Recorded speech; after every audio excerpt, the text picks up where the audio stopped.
Guys, mayong hapon.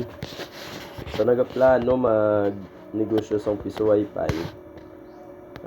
Are sample ko sa inyo ang piso wifi ni KBA nga ginagamit.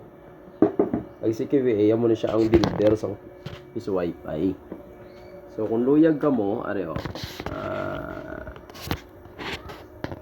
ipakita ko sa inyo kung ano kadasig ang KBA nga piso wifi.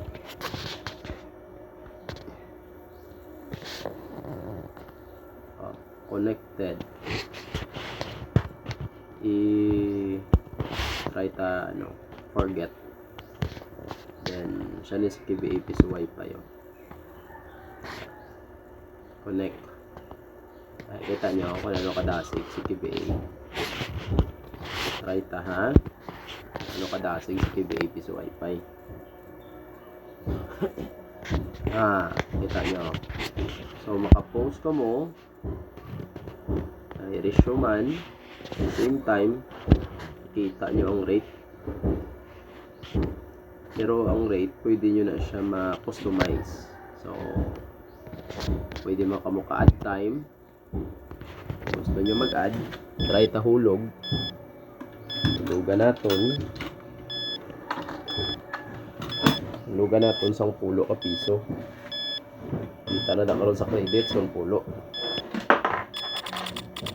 Pulo. So idan pinita. So may ara kita subong sang 16 hours and 48 minutes.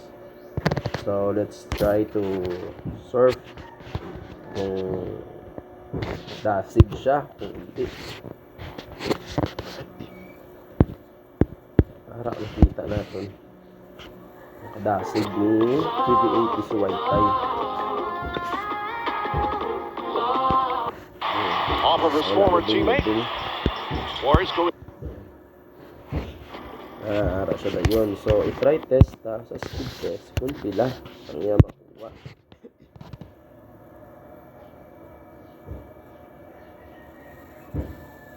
Ara ang speed ni KBA piso wifi yun.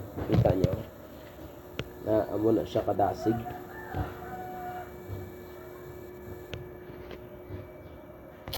So, si KBA piso wifi amo ni siya iyang bendo. Bendo machine ni KBA piso wifi. May lights, may box, power supply, kag ang outdoor antenna nga ginagamit, TP-Link. So amo na siya kadasig ang KBA piso wifi. So check ta ato niya gid speed na 14 almost 15 Mbps ang speed. So sa luyag da mag